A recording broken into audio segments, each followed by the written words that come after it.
Hey folks, I know it's a little hard to see, but it's me. I'm in a little bit of a pickle. Today I'm doing home improvement, and I wanted to do it in my shed, in front of a bunch of power tools. And the thing is, right when I got the shot lined up, the door slammed shut, and I can't really get it open. So I'm gonna stay calm until help gets here, and still nothing. Fantastic.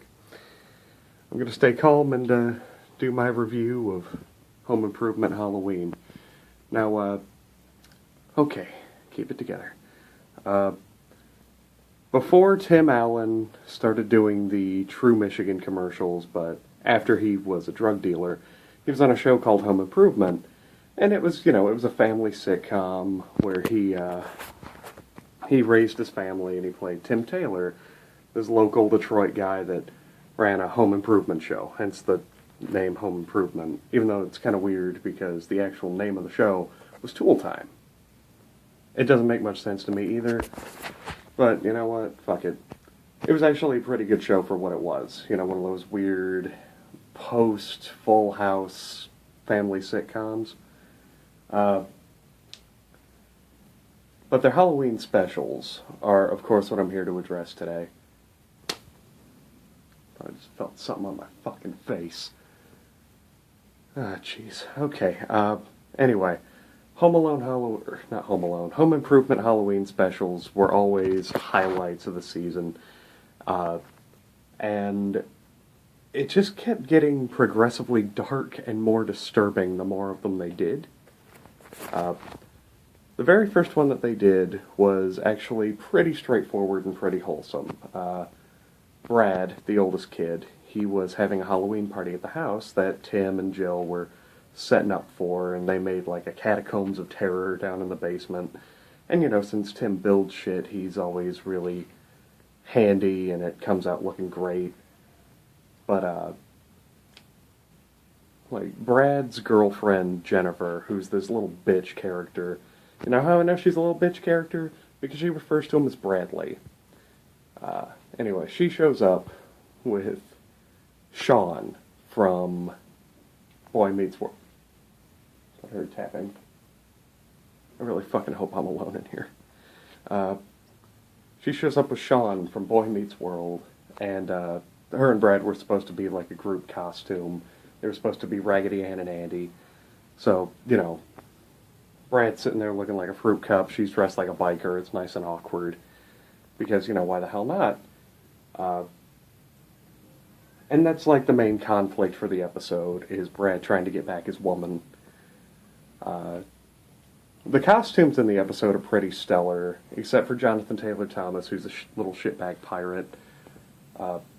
This was another show that did that thing that weirds me out, if you remember my Ed, Edd n Eddy review, where, for whatever reason, there's a character dressed like one of their parents for Halloween. Mark, the youngest son, he goes as Tim for Halloween, and it's really stupid looking. But it's a very minor plot point. And for whatever reason, Jill is a giant carrot, because that was the only costume she could get.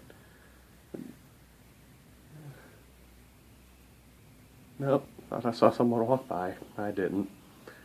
But, oh, God, I do not want to die in this goddamn shed. I do not. Anyway, so the climax of the episode, they finally enact the Catacombs of Terror, and Sean from Boy Meets World's being a huge asshole, and they manage to actually scare the shit out of him, get him running out of the house. It's a stellar payoff.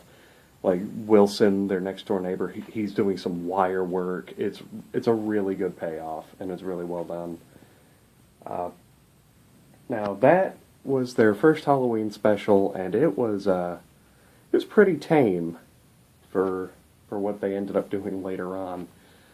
The rest of their Halloween specials, there's a pattern of, like, pranks going horribly wrong with them. Like, next up, there was this whole idea where Tim thought he had a stalker, and she was like coming to the house on Halloween, and it was getting really creepy for him. And that one I only saw once. I actually don't remember it very well at all, so I'm gonna gloss over it. Next up, they get kind of, oh god, they get fucked up. Because the kids play a prank on Tim and Jill, and then after that, this guy shows up at the house who says that he used to live there and that his dead brother is buried in the basement, which is where the guys sleep. And it just keeps kind of spiraling out of control from there. There's people hiding in the attic. I think they fake a suicide at one point. If I gotta find the VHS that I had of it. That's how I actually remember most of these Halloween specials so well, is because when I was younger, me or my mother, we would compulsively record things off of TV with the VCR, and then I would be able to watch them with extreme repetition until I had them memorized. And I really hope I get out of the shed, because I'd love to see her face again, now that I'm thinking about it. Swear to God, there was something on my face in here. Anyway, moving on. The year after that, the kids are starting to get older. Because they didn't do one every year, they just did it whenever, like, the season lined up. You know, if that makes sense? The next one that they did was about Mark, who was in junior high or high school, I don't quite remember which, but he fell into a bit of a goth phase. Like an artsy goth phase. And he had this project that he needed to do for school, which was supposed to be a horror movie. And, Tim and Jill, like, he's using the family for it, and it's just really odd, because it kind of seems like Mark's making a snuff film about the family. And, like, there's mock executions in it, and things like that. And it's supposed to be about this kid named Clark who hates his family, so he, like, turns them into mutants and hunts them. It's very, I'll call it European.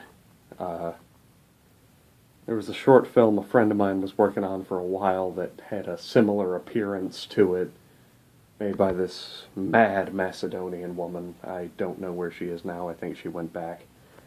But, it looked about the same as this film. After that, they did one more solid Halloween special, and it may possibly be the darkest one. Because, as per usual, Tim is playing pranks on people because it's Halloween. And he pranks their neighbor, Wilson. You know, he's always peeking over the fence, just hidey-ho neighbor, that guy. The fuck's in here? What the fuck?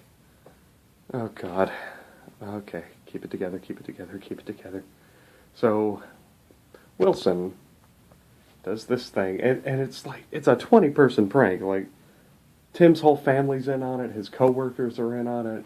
It's this whole big thing where, like, Wilson frames him for, like, his murder. Like, Wilson frames Tim for Wilson's murder. And there's a bunch of fake cops involved. Like, they trash Wilson's house. There's even, like, a body bag. And it's fucked up. Like, after that first year, things went really off the rails for Home Improvement. But the thing is, the episodes were still extremely entertaining.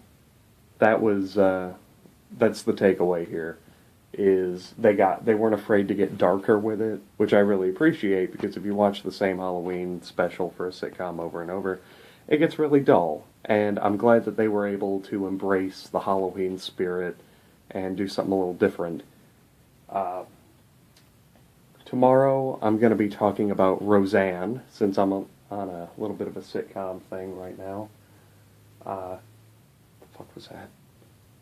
That's if I get out of the fucking shed. I really don't want to die down here, and my battery light is blinking. So if anyone would like to come try and get me out of this fucking shed, I'd really fucking appreciate it. Because I think I'm not alone in here, and I keep hitting spiders on my goddamn face. So, if anyone could come over and let me out of the shed, that'd be fucking fantastic. My address is 28048 Shar,